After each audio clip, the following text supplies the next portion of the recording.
බණ්ඩක්ක වැදුම කොළ පාටට හදන රහස දන්නවද? දන්නේ නැති අයට අද මම ඒ ගැන කියලා දෙන්න තමයි හදන්නේ. අවශ්‍ය දේවල් මෙතනින් බලා ගන්න. බණ්ඩක්ක එක සෝදලා පොඩ්ඩක් වතුර වේලෙන්න මෙන්න මේ විදිහට තියලා තියන්න ඕනේ. බණ්ඩක්ක කරල් වල වතුර තිබ්බොත් එහෙම උයනකොට ඒකේ සෙවල ගතියක් එනවා, ක්‍රිස්පි ගතියට ගන්න බැරි වෙනවා. ඊට පස්සේ බණ්ඩක්ක ටික මෙන්න මේ වගේ දිගට කෑලි වලට කපා ගන්න. ලිපේ ගින්දර අඩුවෙන් තියාගෙන උයන්න ගන්න වළඳ ලිපේ තියලා ඒක රත් වෙනකොට ඒකට පොල් තෙල් මේස හැඳි 2ක් විතර දාගන්න. දැන් චොප් කරගත්තු සුදු ලුණු ටික එකතු කරගන්න.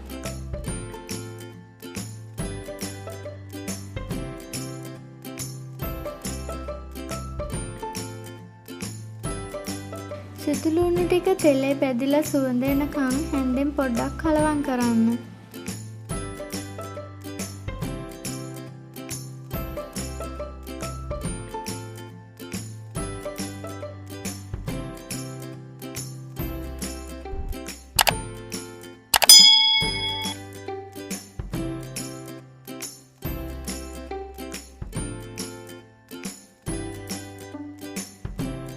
ඊළඟට ලියාගත් ලොකු ලුණු ටික එකතු කරගන්න.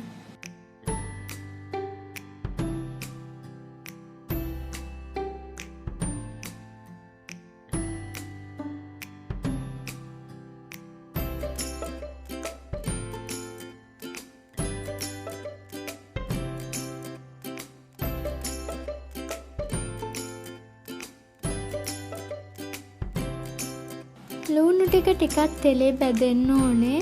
මෙන්න මේ ගානට වගේ ලුණු ටික බැදෙනකොට චොප් කරගත් තක්කාලි ටික එකතු කරගන්න.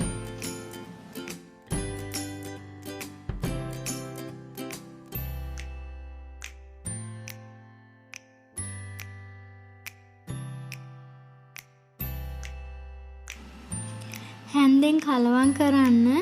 ඒ වගේම මේ තක්කාලි ටිකයි ලුණු ටිකයි ටිකක් තෙලේ බැදෙනකන් තියන්න ඕනේ විනාඩි 3-4ක් වගේ. ලුණු ටිකක් ඉහලා හැන්දෙන් හොඳට කලවම් කරගන්න. ලංකාවේ ගොඩක් අය කැමති නැහැ තමන්ගේ උයන පිහන කෑම බීම වලට තක්කාලි එකතු කරගන්න. ඒ වුණාට කිසිම ප්‍රශ්නයක් වෙන්නේ නැහැ. ඔයාලා දන්නවද ඉන්දියානුවන් තක්කාලි එකතු කරගන්න නැතුව උයන කෑමක් නැති තරම්. ඒ නිසා හැමදාම එකම විදිහකට නැතුව වෙනස් විදිහටත් කෑම බීම උයන්න පිහන්න අත්හදා බලන්න. දැන් කරපිංචා කොළ ටික සහ අමු මිරිස් ටික එකතු කරලා හොඳට හැන්දෙන් කලවම් කරගන්න.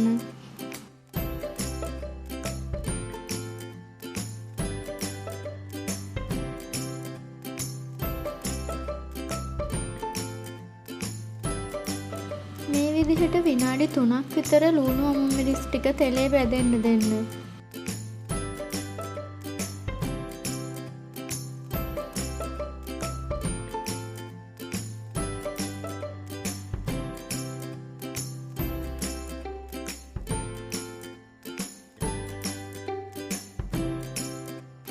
දැන් කෑලි මිරිස් ටිකක් තියලා හැන්දෙන් හොඳට කලවම් කරගන්න.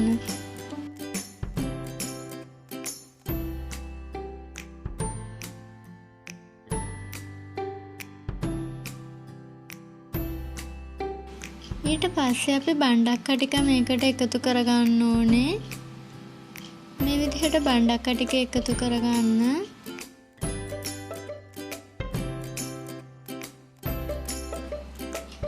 දැන් මේ ලුණු මිරිස් ටික බණ්ඩක්කත් එක්ක හොඳට මිශ්‍ර වෙනකන් හැන්දෙන් හොඳට කලවම් කරන්න.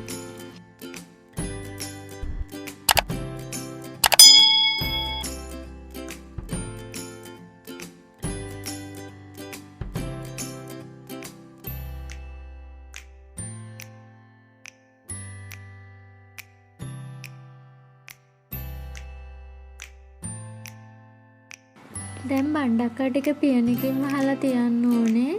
විනාඩි 2-3කට වඩා තියන්න එපා. එහෙම පියනෙන් වහලා විනාඩි 2-3කට වඩා තිබ්බොත් එහෙම මේ බණ්ඩක්කවල තියෙන ලස්සන කොළ පාට ගතිය නැති වෙලා යනවා.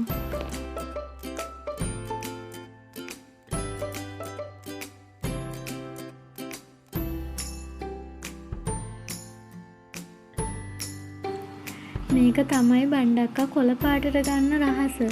ගොඩක් වෙලාවට කොළ පාට එළවලු වහලා ගොඩාක් වෙලා උයන්නේ නැහැ. ඊට පස්සේ විනාඩි 3ක් විතර තමයි උයා ගන්න ඕනේ. පියන ඇරලා විනාඩි 3ක් විතර උයා ගන්න. බණ්ඩක්කා කියන්නේ බොහොම ඉක්මනට තැම්බෙන එළවලුවක්. ඒ නිසා කිසිම ප්‍රශ්නයක් නැහැ. බලන්නකෝ ලස්සන කොළ පාටට බණ්ඩක්කා බැදුම හදාගත්තා. ඉතින් ඔයත් මේ වගේ රසම රසට කෑම හදන්න ඉගෙන ගන්න නම් නිරායස් YouTube channel එක subscribe කරලා තියාගන්න. ඒ වගේම bell icon එකත් click කරන්න. දැන් ඔයාට නිරායස් Facebook page එකෙන් මේ කෑම ගැන තොරතුරු ගන්න පුළුවන්. page එකට like එකක් දාලා තියාගන්න. ඉතින් තවත් වටිනා වීඩියෝ එකකින් හමු වෙමු. ඔන්න තව දෙයක් අමතක වුණා. මේ වීඩියෝ එකට කැමති නම් like කරන්න. ඒ වගේම comment එකක් දාන්න. මොකද ඔයාලගේ අදහස් මට ගොඩාක් වටිනවා.